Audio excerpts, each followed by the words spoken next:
Hello everyone, I'm Andrew from Shielded Labs. I just wanted to share some of the progress we've been making towards Milestone 2 of Crosslink. As you might have seen from our public roadmap, Milestone 2 involves releasing an executable that anyone can run that has a BFT chain that mirrors or shadows mainnet. Currently in the background, I have a Zebra node even, running mainnet. And if you've run it before, there's a little bit of extra data that's not normally there. And this is the output of Milestone 1. It is just showing as blocks become final, which is currently based on when they move past the reorg limit, then they just get printed to the terminal.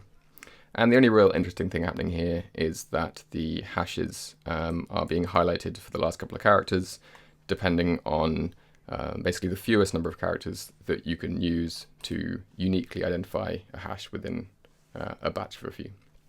That's not particularly important though.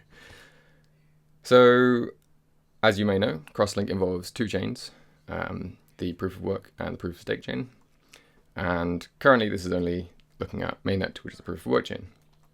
As part of in order to present proof of work and proof of stake chain next to each other, it's not obvious how you do that in an ASCII mode, and so we've taken the decision to create a GUI visualizer, and that's what I'm going to demo here.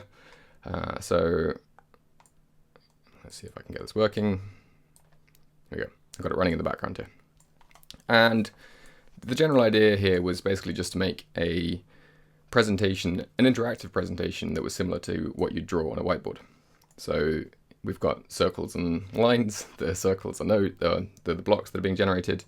The lines are the connections back to their parent.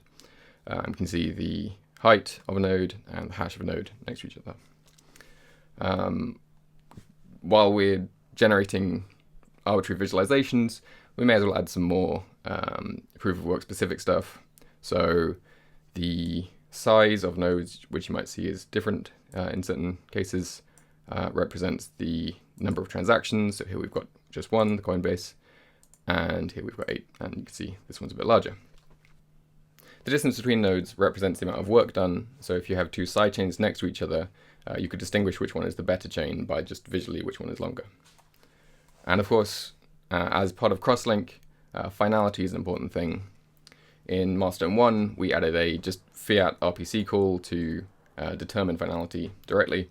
And so if I run that here, we can see that this node here and all the ones after it have been emptied. They're now empty circles, just to show that they're not yet final, whereas everything below is finalized.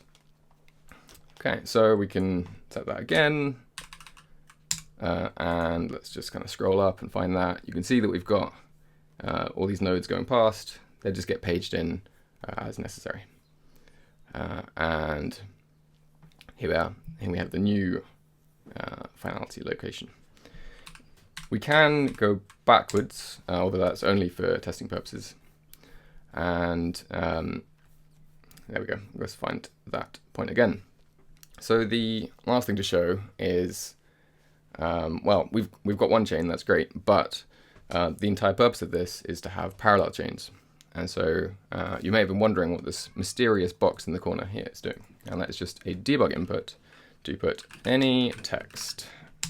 And now we can generate new nodes in our parallel chain.